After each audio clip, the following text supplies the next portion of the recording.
이어서 진주에서 전해드립니다. 푸르름의 상징인 대나무 숲이 하동과 사천 등 경남 곳곳에서 말라 죽어가고 있는 것이 확인되고 있습니다. 국립산림과학원이 실태조사와 함께 원인 파악에 나섰습니다. 이형관 기자입니다. 하동의 대나무 군락지입니다. 2, 3m 높이의 대나무들이 잎과 줄기가 누렇게 말라 있습니다. 가까이서 살펴봤습니다. 만지면 부서질 정도로 된 잎은 바싹 말랐고 줄기도 힘을 잃은 듯 활처럼 휘어졌습니다. 사시사철 푸름의 상징인 대나무가 집단으로 말라 죽는 겁니다. 새파랗게 좋았지, 싱싱하게. 전에는 그거 안 죽었는데 올해 바짝 막 그래 병이 와갖고 다 말라져 버네. 우리 동네뿐이 아니라 많이 죽고 있습니다. 대나무는 보통의 식물과 다르게 꽃을 피운 뒤 대부분 말라 죽습니다. 개화병이라는 이름이 붙은 이유입니다. 문제는 최근 경남과 전남 등 남부 지역을 중심으로 대나무들이 갑자기 꽃을 피우고 집단으로 말라 죽는다는 점입니다.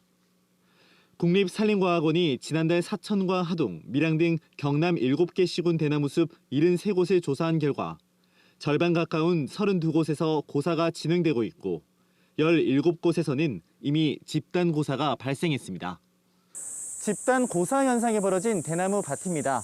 말라 죽은 대나무가 하나 둘씩 쓰러지고 부러지자 마을 주민들이 대나무를 아예 베어내 버렸습니다.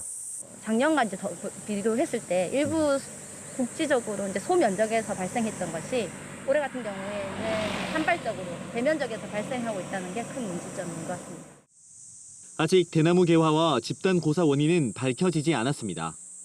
뿌리가 서로 얽혀서 벌어지는 양분 부족 현상과 겨울철 동해, 봄철 건조 등 급변하는 기후 변화 등을 원인으로 추정할 뿐입니다. 영양분의 부족으로 인해서 발생되는 개화와 그리고 최근에 기후 변화로 인해서 좀 고온, 작년 같은 경우는 동해 이러한 현상들이 조금 많이 어우러져가지고 개화가 발생된 것으로 판단됩니다. 국립산림과학원은 올해 하반기 실태조사에 나서는 한편 원인 파악을 위한 연구를 진행할 계획입니다. KBS 뉴스 이형관입니다. 진주시가 전통시장과 소상공인을 체계적으로 지원할 상권관리기구인 진주시 상권활성화재단을 운영합니다. 진주시는 재단법인 설립 허가에 필요한 모든 준비를 마쳤고 설립 허가와 법인 등기 절차가 마무리되는 대로 재단이 출범할 예정이라고 밝혔습니다. 진주시 상권활성화재단은 소상공인 공동 마케팅과 빈점포 활용, 테마거리 조성, 상권별 축제 개최와 소상공인 경영 개선 지원 사업 등을 수행합니다. 진주 먹거리 통합 지원센터 건립 사업이 속도를 내고 있습니다. 진주시는 먹거리 통합 지원센터 건립 용역 보고회를 마치고 착공을 위한 사전 행정 절차에 들어가기로 했습니다.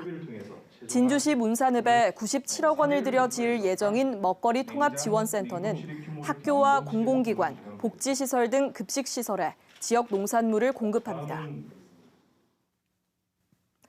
한국토지주택공사 LH가 경영 효율과 재무 건전성 향상을 위한 비상 경영 체제에 돌입했습니다. LH는 전담반을 꾸려 경영 전반 혁신과 부채 감축 등 구체적인 실행 방안을 마련하고 설계 공모나 임대주택 매입 등 각종 심사 때 내부위원 전면 배제, 퇴직자 수의계약 금지 등을 강화하기로 했습니다. 지금까지 진주에서 전해드렸습니다.